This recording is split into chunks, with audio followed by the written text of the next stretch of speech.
Irmãos e irmãs, sejam bem-vindos e bem-vindas ao programa O Pão Nosso de Cada Dia. Em nome do Pai, do Filho e do Espírito Santo, a graça de nosso Senhor Jesus Cristo, o amor do Pai e a comunhão do Espírito Santo estejam convosco. Bendito seja Deus que nos reuniu no amor de Cristo. Vamos continuar a nossa leitura, meditação da Instrução Geral do Missal Romano. No encontro passado, a gente leu os números 55 e 56 sobre a liturgia da palavra. Hoje, 57, 58 e 59 e o número 60 da Instrução Geral do Missal Romano, que vai falar das leituras bíblicas. Mediante as leituras, é preparada para os fiéis a mesa da palavra de Deus e abre-se para eles os tesouros da Bíblia. Por isso, é melhor conservar a disposição das leituras bíblicas pela qual se manifesta a unidade dos dois testamentos e da história da salvação. Nem é permitido trocar as leituras e o salmo responsorial constituído da palavra de Deus por outros textos não bíblicos. Na celebração da missa com o povo, as leituras são sempre proferidas do ambão. Por tradição, o ofício de proferir as leituras não é função presidencial, mas ministerial. As leituras sejam, pois, proclamadas pelo leitor, pela leitora. O evangelho, porém, seja anunciado pelo diácono ou, na sua ausência, por outro sacerdote. Na falta do diácono ou do sacerdote, o próprio sacerdote celebrante proclame o evangelho. Igualmente, na falta de outro leitor idôneo, o sacerdote celebrante proferirá também as demais leituras.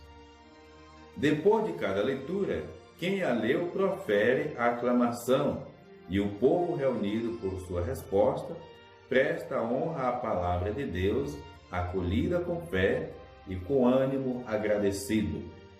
A proclamação do Evangelho constitui o ponto alto da liturgia da palavra.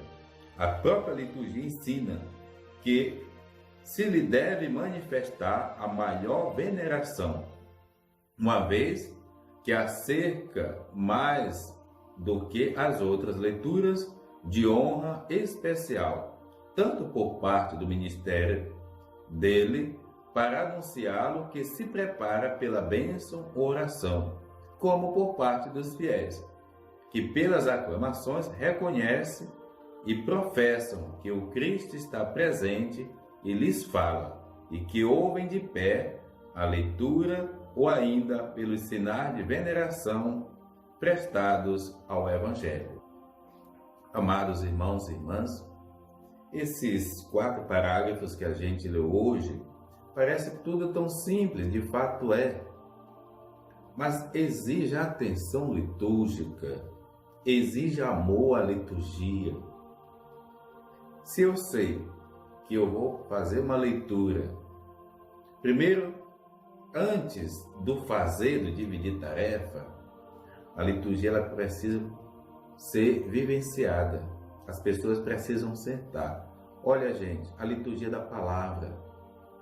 Quantas vezes você escuta uma pessoa fazendo uma primeira leitura, mas que ela não está vivendo o espírito da leitura, porque aquela leitura ela não foi lida na equipe e não foi colocada nenhuma reflexão sobre o sentido daquele texto. Se eu não sei o sentido daquele texto e não foi colocada nenhuma reflexão sobre aquele texto, eu vou ser uma coisa, o texto vai ser outra, completamente diferente. Vai ser apenas verbalizado. Então veja a importância da equipe sentar, da equipe fazer a leitura orante de todos os textos bíblicos que você vai ler e depois verificar alguma palavra que precisa ser socializada, se for mais difícil, e só então deve ser feita do ambão e do lecionário. Nossas comunidades precisam adquirir o lecionário para que dali, com maior dignidade, sejam feitas leituras.